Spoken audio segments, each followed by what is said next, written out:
Good afternoon. I'm delighted to be here this afternoon to define the President's vision on healthcare reform. Please feel free to ask your questions. Yes, please, go ahead. In his press conference, the President talked about the red pill, blue pill issue. How will you get doctors to choose the treatment that's most effective?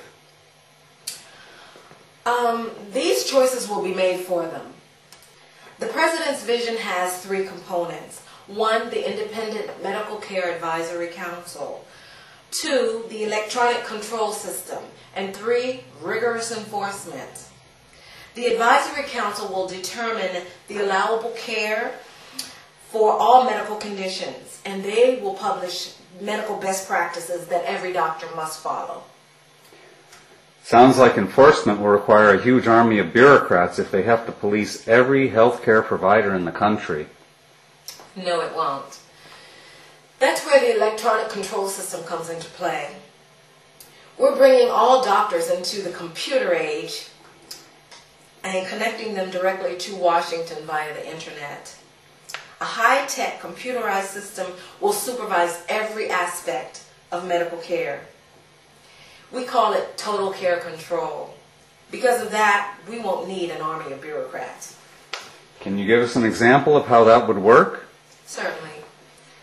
A patient goes to see a doctor and describes their symptoms. The doctor enters this information into the computer system.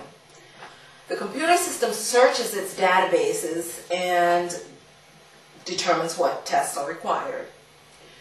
The doctor orders these tests, as he was told, and the test results, when ready, are fed directly into the computer system. The system contacts the doctor and indicates the government-approved treatment plan, the medications, the procedures, and so on.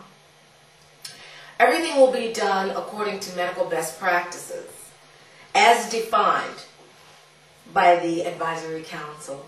That's how we'll get the best care for the best cost. What if a doctor doesn't follow the instructions that the system dictates? Suppose he thinks that a different treatment is better. By law, doctors will be required to follow best practices.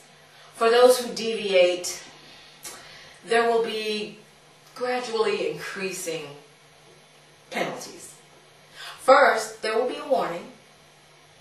If noncompliance continues, then monetary reimbursement will be withheld. After repeated offenses, the doctor would be required to pay penalties.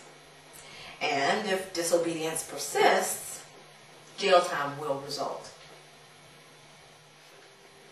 So, best practices are the way you're limiting costs. One way. The Advisory Council will also determine how much doctors are paid for each procedure. This will bring huge savings. We'll forbid unnecessary tests and procedures too. And patients won't be allowed to go from doctor to doctor trying to find the treatment they want. With our total care control, the patient will receive the same government-approved treatment plan from every doctor. There will be no benefit in going from doctor to doctor. If you significantly cut physician pay, how will you avoid the problem they have in Germany, where doctors leave because they can make more money elsewhere? If we educate a doctor in this country, they are required to practice medicine in this country as a way of giving back what they owe. We won't tolerate doctors leaving here to practice medicine elsewhere for more money. Isn't that like prison or slavery? Slaves weren't paid. Doctors will be. But it will be a fair wage as determined by the Advisory Council. Will every patient be covered for every condition, even pre-existing conditions? Yes, absolutely. But then there's no incentive for a healthy lifestyle. How will you deal with problems like obesity? The Advisory Council will take a holistic approach to health care. A healthy diet is part of our reform. Imagine when $1 donut now has an additional tax of $1.50. And how about those French fries, which usually cost you $1.50, now has a $2 additional tax. And that dish of ice cream usually cost you $2, now has an additional $4 tax. Those taxes are incentives for people to choose healthy food, and those taxes can subsidize the price of good food so that it will be more cheaper. Will there be high taxes on soda and alcohol? Or how about beef and pork, too? Soda and alcohol, of course. Meat products should be a bit higher taxed to motivate people to choose a vegetarian diet, which will be more healthy for them. But won't these high taxes just create a black market? Won't there be guys on the corner selling bad food or junk food without any taxes at all? Well, there may be, but we'll treat that the same way we treat other black markets. The illegal sellers and buyers of that double cheeseburger will be imprisoned right alongside of the illegal sellers and buyers of heroin. Will you adopt the policy they have in the UK where health care is withheld from people who are overweight? That seems like another excellent motivator for people to lose weight. Will it be like Scotland where obese children are taken from their parents?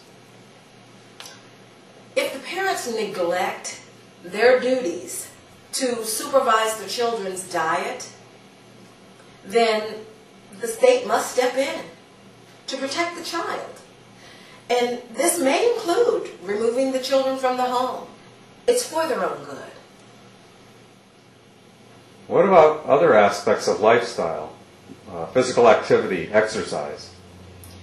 It's no different from food. The right kind of physical activity needs to be encouraged. The wrong kind must be discouraged. What do you mean by the wrong kind of activity? Some activities have a high risk for injury, and they increase healthcare costs. For example, tackle football, boxing, hang gliding, bungee jumping. We have to curtail these activities in favor of things like walking, ballroom dancing, yoga. The advisory council will determine what activities are allowed. Yes, they will.